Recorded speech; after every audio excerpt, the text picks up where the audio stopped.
All right, event number 2.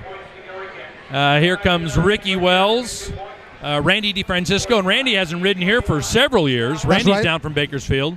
JT Mabry, the young man you said came down from Napa, Northern California.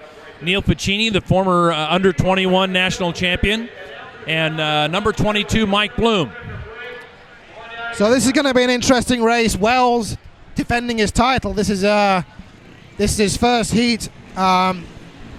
There's a lot of spoilers in this one. It's on paper it's hard to see Ricky losing, but on the other hand, there's 4 riders here that if they make the gate could cause an upset. It's very true. I might point out, Ricky won this last year a month after he turned 16. So just less than a month after he was eligible to ride the 500s, he comes out here and wins the Fair Derby. So I would imagine he's working hard to make sure he doesn't lose this opportunity tonight. I would agree. So from gate 1 is the 86 of Neil Ficini, 22 Bloom out of 2, 142 Wells out of 3, 93 Mabry out of 4, and 12 DeFrancisco out of the outside.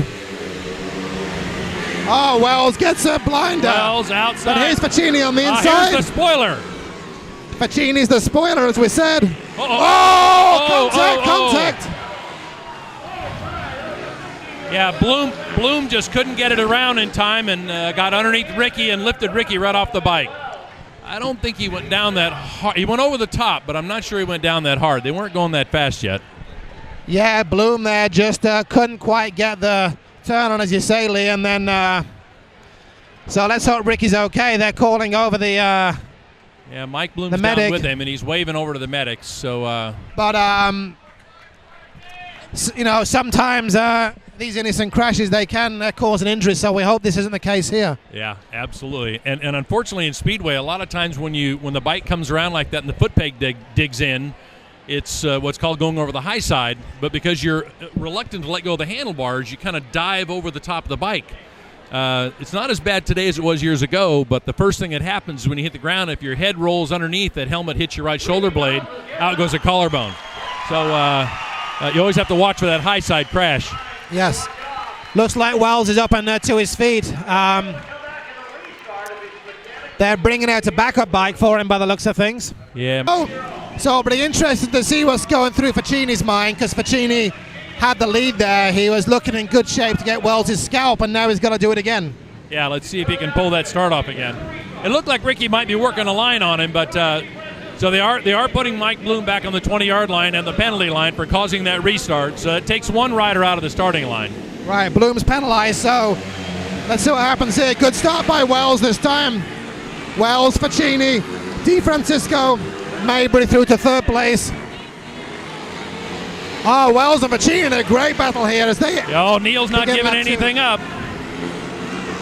So coming around 3 and 4 for the second time. Wells now has some breathing space from Ficini, Mabry and DeFrancisco in a great battle for 3rd place.